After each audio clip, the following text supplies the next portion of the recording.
সম্মানিত ভিউয়ার্স, সবাইকে স্বাগতম আরও একটা নতুন ভিডিওতে। গত একটা ভিডিওতে আমরা আলোচনা করেছিলাম গর্ভবতী ভাতা 2026-এর সম্পূর্ণ বিষয় নিয়ে। তো সেখান থেকে কিন্তু আপনারা অনেকে জানতে চেয়েছিলেন যে কিভাবে আবেদন করতে হয় গর্ভবতী ভাতা পাওয়ার জন্য, কোথায় গিয়ে আবেদন করবেন, কিভাবে আবেদন করবেন, এই প্রসেসটা দেখিয়ে দেওয়ার জন্য আজকের এই ভিডিওতে আমি সম্পূর্ণ প্রসেস দেখাবো। আপনারা কিভাবে আবেদন করবেন, কোথায় গিয়ে আবেদন করবেন এবং কোন নিয়মে আবেদন করলে আপনি অবশ্যই ভাতা পাবেন।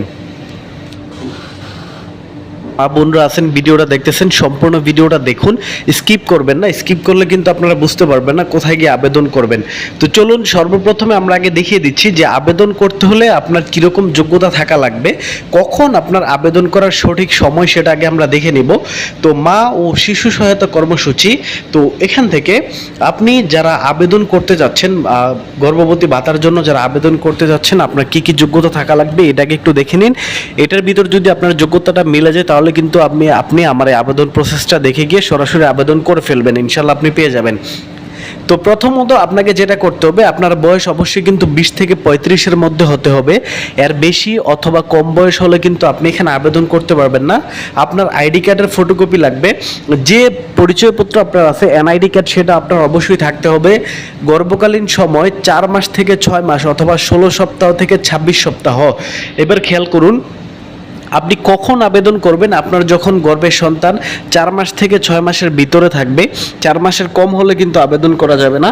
যখন আপনার গর্ভের সন্তান 4 মাস হয়ে যাবে তখনই আপনি দয়া করে আবেদনটা করে ফেলবেন, আমি সবাইকে বলতেছি।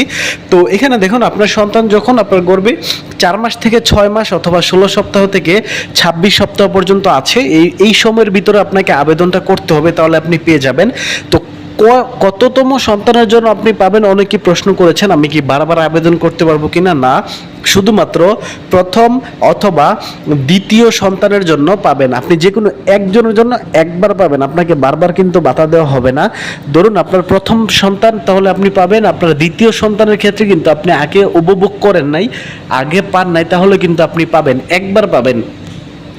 অসচ্ছল, যাদের ঘরবাড়ি নাই, যাদের প্রতিবন্ধী, দিনমজুর, মহিলা ভাতা প্রাপ্তির ক্ষেত্রে অগ্রাধিকার পাবে। কারা বেশি অগ্রাধিকার পাবে? যারা অসচ্ছল, যাদের দুর্বল, যারা ভূমি নাই, দিনমজুরের কাজ করে, তারা কিন্তু এখানে বেশি অগ্রাধিকার পাবেন।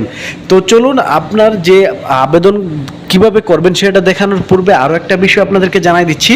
ভাতা প্রাপ্তির জন্য অবশ্যই কোনো টাকা পয়সা কিন্তু লাগে না, একটা টাকাও কাউকে দিবেন না। যদি মেম্বার বলে আমাকে এত টাকা দাও, পাইয়ে দিব, আমাকে অত টাকা দাও, আপনারা একটা টাকাও দিবেন না, এক পয়সাও কিন্তু লাগে না, শুধুমাত্র অনলাইনে আবেদন করবেন। তো সম্মানিত মা বোনেরা, আপনারা এখানে দেখুন, আবেদন করতে হলে আপনাকে কি কি সাথে নিয়ে যেতে হবে, এটা কিন্তু খুব বেশি ইম্পর্টেন্ট। কারণ অনেকেই কাগজপত্র ছাড়া চলে যান আবেদন করার জন্য, তখন কিন্তু অনেক ঝামেলা হয়ে যায়। আবেদন করতে হলে আপনার প্রয়োজনীয় কাগজপত্র, এখানে আপনার জাতীয় পরিচয়পত্র ফটোকপি, আপনার যে এনআইডি কার্ড আছে অবশ্যই আপনার এনআইডি কার্ডের ফটোকপি নিয়ে যাবেন। পরিবার পরিকল্পনা অধিদপ্তর থেকে প্রাপ্ত গর্ভকালীন সেবা অথবা এএনসি কার্ড নিতে হবে। এটা অনেকেই বুঝেন না, এটা কিভাবে নেবেন। আপনাদের এখানে উপজেলাতে অথবা আপনার জেলাতে যেখানে পরিবার পরিকল্পনা অফিস আছে, আপনি দেখবেন পরিবার পরিকল্পনা অফিস থাকে, সেখানে সেবা আপারা বসেন, ওনাদের কাছ থেকে কিন্তু আপনি গিয়ে বলবেন আমি গর্ভবতী, আমার একটা কার্ড দরকার বা সার্টিফিকেট দরকার, আমি ভাতার জন্য আবেদন করব। আপনি জাস্ট ওই পরিবার পরিকল্পনাতে যাবেন, গিয়ে আপনাদেরকে সুন্দরভাবে বললে ওনারা আপনাদেরকে একটা সার্টিফিকেট বানাই দিবে। জাস্ট ওই সার্টিফিকেটটা এখানে লাগবে। আশা করি বুঝতে পারছেন। আপনি হসপিটাল যাবেন, আলট্রাসাউন্ড রিপোর্ট, আপনি যে গর্ভবতী সেটার প্রমাণ, আলট্রাসাউন্ড রিপোর্টটা নিয়ে যাবেন। আবেদনকারী নিজের নামে ব্যাংক অ্যাকাউন্ট অথবা রকেট অ্যাকাউন্ট থাকতে হবে। এখানে বিকাশে কিন্তু আপনি টাকা নিতে পারবেন না। আপনি যে মা গর্ভবতী অথবা যে বোন আপনারা গর্ভবতী, আপনাদের নিজের নামে যদি ব্যাংক অ্যাকাউন্ট থাকে ওই নাম্বারটা দিবেন, অথবা যদি ব্যাংক অ্যাকাউন্ট না থাকে আপনি একটা রকেট অ্যাকাউন্ট খুলে নেবেন। অবশ্যই এখানে বিকাশ অথবা নগদে কিন্তু হবে না, রকেট লাগবে। তো সচল মোবাইল নাম্বার দিবেন, একটা মোবাইল নাম্বার দিবেন যে নাম্বারটা আপনি সচরাচর ব্যবহার করেন, সে নাম্বারটা তারা কিন্তু SMS পাঠাবে, বিভিন্ন ফোন আসবে। তো বন্ধ নাম্বার দিলে কিন্তু হবে না, অবশ্যই আপনাকে সচল নাম্বার দিতে হবে। তো চলুন মা বোনেরা, এবার আমি আপনাদেরকে দেখিয়ে দিচ্ছি যে আপনারা আবেদনটা কিভাবে করবেন। সবচেয়ে ইম্পর্টেন্ট বিষয় যেটা, আবেদন কিভাবে করবেন। অনেকেই ভুল করেন, অনেকেই অনলাইনের পিছনে দৌড়াদৌড়ি করেন। প্রথমত আপনাকে দেখতে হবে আপনি কখন আবেদন করবেন। প্রতি মাসে 1 থেকে 20 তারিখের মধ্যে অনলাইনে আবেদন করতে হবে। আপনি 20 তারিখের পর আবেদন করলে কিন্তু সেটা মঞ্জুর হয় না। প্রত্যেক মাসের 1 থেকে 20 তারিখের মধ্যে আবেদন করবেন। তো অনলাইনে অবশ্যই অনলাইনে আবেদন করতে হবে। আমি আপনাদেরকে বলবো আপনারা নিজেরা অনলাইনে আবেদন করার দরকার নাই, কোনো দরকার নাই। আপনি কোথায় যাবেন আবেদন করবেন, এই যে বললাম আপনার যে কাগজপত্রগুলো লাগবে এগুলো আপনার সাথে আপনার ব্যাগে রাখবেন। ব্যাগে রাখার পরে আপনি আবেদনের স্থান আপনি সরাসরি উপজেলা নির্বাহী অফিসারের কার্যালয়ে চলে যাবেন। এবার ধরুন আপনার এখানে যে উপজেলা নির্বাহী অফিসার আছে, অফিস আছে, আপনি ওইখানে চলে যাবেন। মনে করেন আপনি ওইখানে যেতে চাচ্ছেন না, ওকে, আপনার কোনো সমস্যা নেই। উপজেলা মহিলা বিষয়ক কর্মকর্তা কার্যালয় আছে আপনার উপজেলাতে, মহিলা বিষয়ক কর্মকর্তা কার্যালয়, আপনি ওইখানে যেতে পারেন। এবার আপনি বললেন যে না আমি ওইখানেও যাব না, কোনো সমস্যা নেই।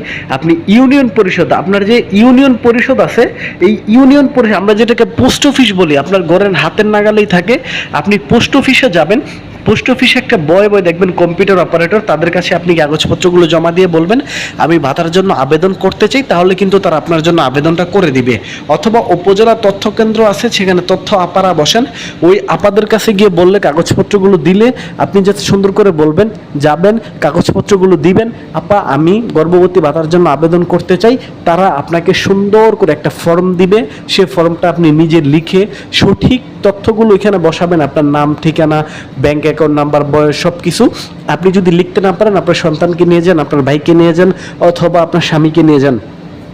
এগুলো নিয়ে গেলে কিন্তু অবশ্যই আপনার হয়ে যাবে, ওনারাই কিন্তু আবেদন করে দিবে, আপনাকে কিচ্ছু করতে হবে না। তাই বলবো অনলাইনে ঘাটাঘাটি করার দরকার নেই, সরাসরি এই কাগজপত্রগুলো নিয়ে উপজেলা নির্বাহী অফিসারের কার্যালয় অথবা উপজেলা মহিলা বিষয়ক কর্মকর্তার কার্যালয় অথবা আপনার যে পোস্ট অফিস আছে ইউনিয়ন, এটা সবচেয়ে সহজ হয় আমার মতে। ওইখানে চলে যাবেন, ওইখানে যাওয়ার পরে ওই যে কম্পিউটার বয় অথবা স্যার থাকে ওনাদেরকে বলবেন, ওনারা কিন্তু আপনার আবেদনটা সুন্দর করে দিবেন।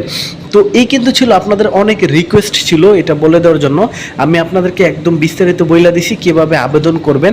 আশা করি আপনাদের আর সমস্যা হবে না। অবশ্যই ভালো লাগলে ভিডিওটা বেশি বেশি করে শেয়ার করে দিবেন, চ্যানেলটা সাবস্ক্রাইব করে দিবেন। অন্যান্য যারা মা বোন আছে অবশ্যই সবার কাছে কিন্তু ভিডিওটা শেয়ার করে দিবেন। দেখা হচ্ছে পরবর্তী ভিডিওতে। যদি কোনো সমস্যা থাকে, বোঝার কষ্ট হয়, অবশ্যই কমেন্ট করবেন, আমি রিপ্লাই দেবো ইনশাআল্লাহ। তো দেখা হচ্ছে পরবর্তী ভিডিওতে। সবাই ভালো থাকবেন, সুস্থ থাকবেন, আল্লাহ হাফেজ।